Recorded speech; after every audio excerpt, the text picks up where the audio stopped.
Hello everybody, my name is Daulton Nelson, and today I'd like to give my thoughts on a game I just beat, that game being PiKUNiKU for the PC.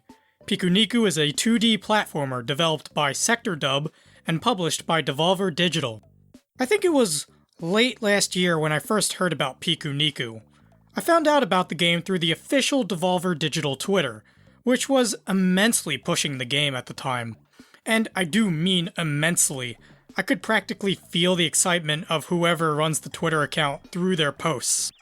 As a result, I became interested and excited for the game, and was going to pick it up early this year, but instead settled on Resident Evil 2, the remake. But as the year draws to a close, and as a sale happens on Steam, I decided to finally give the game a try. And what you get when you sink your fingers into the game is a fun, quirky little game full of personality and charm. The style of the game is very simple, with solid primary colors and basic shapes making up most of the aesthetic.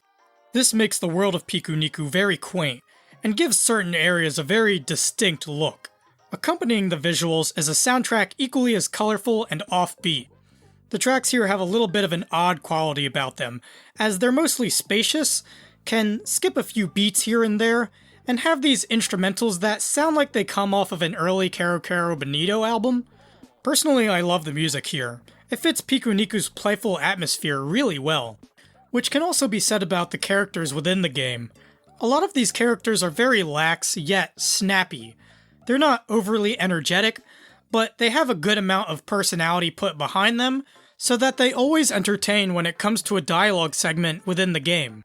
Meanwhile, the writing in general can be really fun. There are lots of fun little scenarios Sectordub likes to put you through, like kicking explosive pine cones, playing a basketball/kickball hybrid, or drawing faces onto landmarks.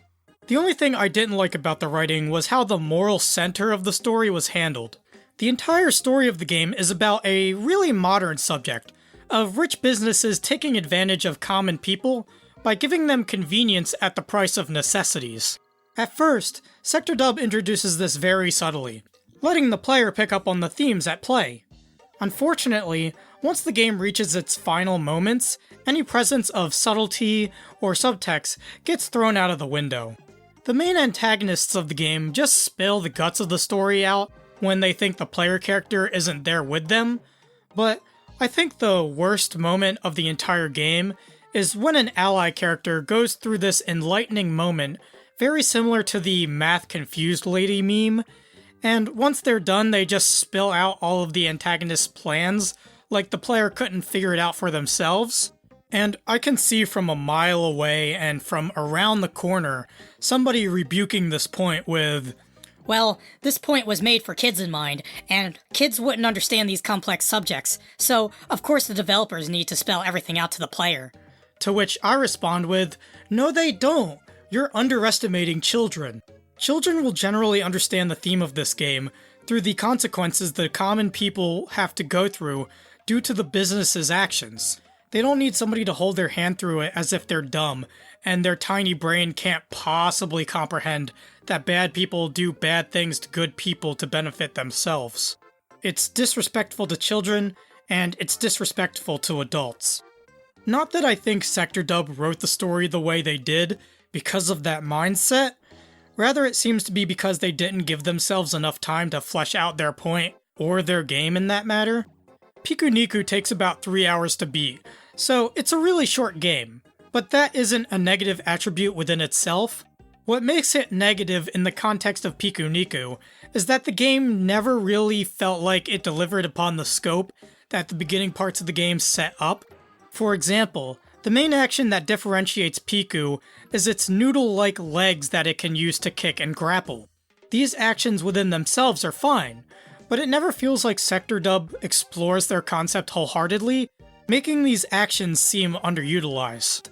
There's also some pretty good platforming going on in the first moments of the game that seem to be abandoned once the player gets into the world of the game. Sectordub does try to throw some side content into the game, like these collectible 3D trophies, or the little bug vignettes you can find, but they're not enough to leave a lasting impact. The game feels really empty once the player experiences the very weak ending of PiKUNiKU, where one thing does get resolved, But without spoiling it, Sectordub acknowledges that there is more the player wants to know, but that they won't explain it or even try to wrap it up. It's not a very good way to give a sense of finality to the game. I don't think there is much more to say than that.